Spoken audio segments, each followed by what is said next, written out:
Les majorettes de l'institution Notre-Dame. J'aurais bien aimé avoir quand même des infos sur les uniformes militaires parce que le chapeau, je pense, c'est comme ça qu'on le dit.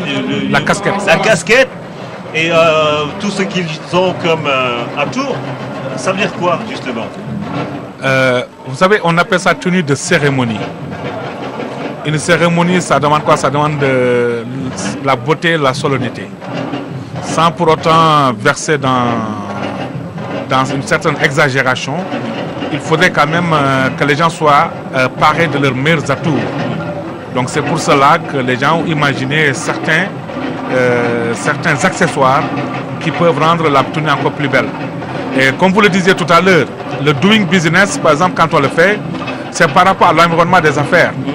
La facilité pour un investisseur de pouvoir rapidement monter son affaire. Bien sûr. Mais c'est également l'environnement sécuritaire qui joue un rôle très important, qui permet aux investisseurs de venir investir, mais également aux touristes de venir visiter le pays. Et découvrir en même temps, hein, c'est pas les majorettes de l'institution Notre-Dame, créée le 8 décembre justement 1937 par la congrégation des Sœurs de l'Immaculée Conception. L'école est présentement dirigée par la sœur Geneviève Kouni Mandjouba. Regardez ces filles sénégalaises avec leur élégance légendaire, Louis-Philippe Sagna. Bien sûr, elles sont voilà. toutes jeunes, mais on a l'impression qu'on a affaire à de grandes dames parce que dès qu'elles apparaissent, tout le monde se plie à leur charme qu'elles déclinent à travers leur plat de danse. En tout cas, le choix est très sélectif puisqu'on prend déjà les meilleurs, ça il faut le reconnaître. Et aussi, les voici qui se ressemblent en un seul corps. Et tout à l'heure, normalement, elles doivent former un T comme un tronc pour symboliser l'unité nationale. Ensuite, en brandissant des bandelettes de soie aux couleurs du drapeau national, elles vont former des V pour montrer que tout citoyen a des valeurs. Ces V sont soulignés par les lettres Y, plutôt la lettre Y, qui n'est rien d'autre que la première lettre d'une série de mots utilisés dans l'éducation des futurs citoyens sénégalais. Ces mots sont Yar, qui veut dire éduquer, Yed, conseiller, Yeg, considérer, respecter, Yir, protéger, Yé, éveiller, Yor, entretenir, subvenir à ses besoins, Yemale, encadrer, mettre au même pied d'égalité. Donc dans un instant, ce sont ces différents plateaux qu'elles vont afficher ici. Nous verrons progressivement, puisque vous savez, ce sont ces majorettes qui vont ouvrir justement le défilé civil. Et donc, et après ces majorettes, à la fin du défilé civil, nous aurons les majorettes du lycée Kennedy. Voilà, ñu déglu Savary ñu jógee ak instrument traditionnel yi nga xamante ne ñu accompagner majorette yi.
Cher.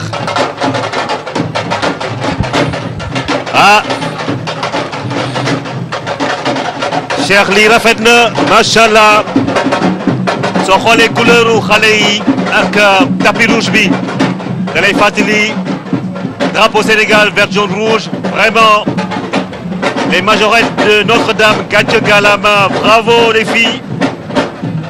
Avec un effectif de 60 jeunes filles qui nous ont proposé en tableau le format d'une étoile avec ce slogan dont parlait Louis-Philippe Sagna, Yir Yar.